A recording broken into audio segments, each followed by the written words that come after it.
5-chi section, 6-chi lesson, oxirgi darsimiz. Tak. Osoq entry va logikalarini tushuntirib ketaman. Ya'ni tushuntirilgan entrylar quyidagi amallar bajarilgandan keyingina ko'rib chiqiladi. Bu daily time frame'da swing formation aniqlangandan so'ng. Ya'ni o'tgan darslarda va o'tilgan lessonlardan sizlar bilasizlar, qachon swing formation hosil bo'ladi, qanaqasiga hosil bo'ladi. Ya'ni o'sha daily time frame'da swing formation ko'rganinglardan keyin 4 ta weekly profiledan biriga mos tushsa, ularni ham ko'rib chiqqanmiz. H1 time frame'da tasdiq bergani va projected targetlar borligi, uni ham o'tganmiz. O'sha sizlar bilgan standard deviation, daily profile va biasga mos tushishi. Daily profilelardan ham bilasizlar qachon qanaqa olishni. Xo'p, daily profile intraday CISD, ya'ni kun ichidagi CISD hosil bo'lgandan keyin so'ng tekshiriladi.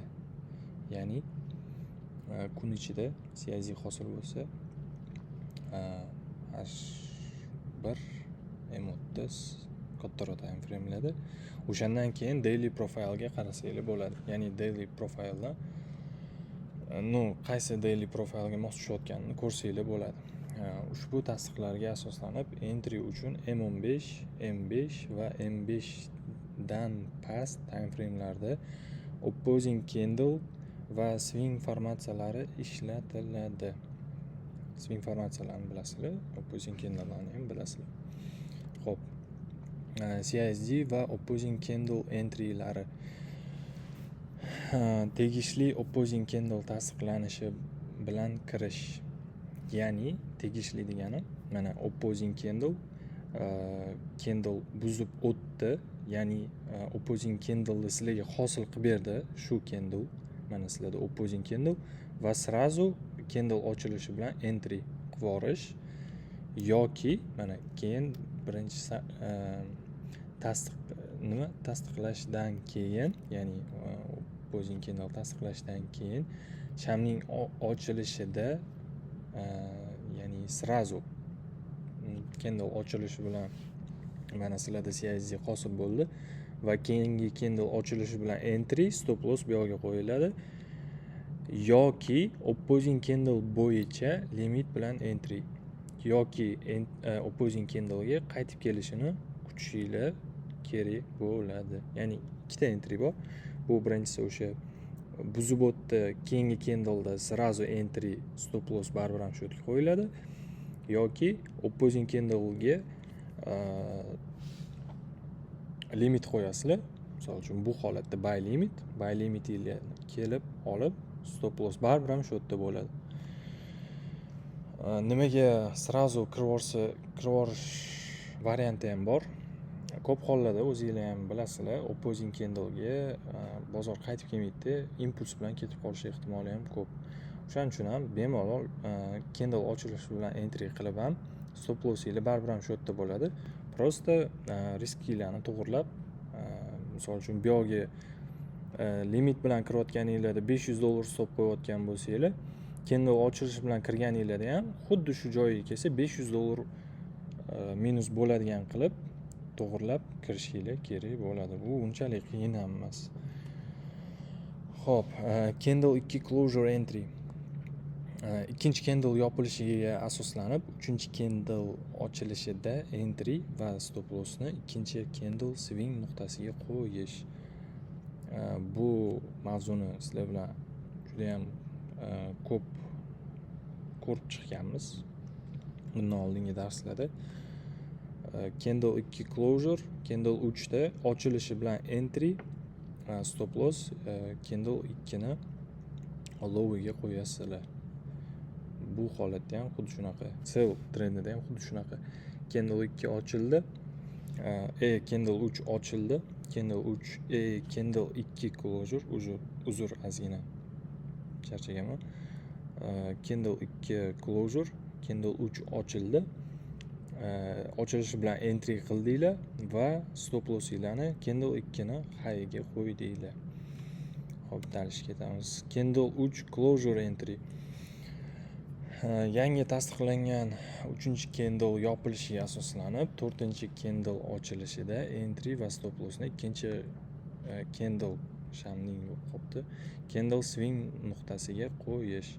Ya'ni misol uchun sizlar mana bu holatda risk qilginglar kelmadi va 3-candle yopilishini kutdinglar. Sizlarga 3-candle yopilishi closure bo'lib yopildi, ya'ni 2-candle поглощение qildi deysizlarmi, bilmadim. Hamma har xil aytadi.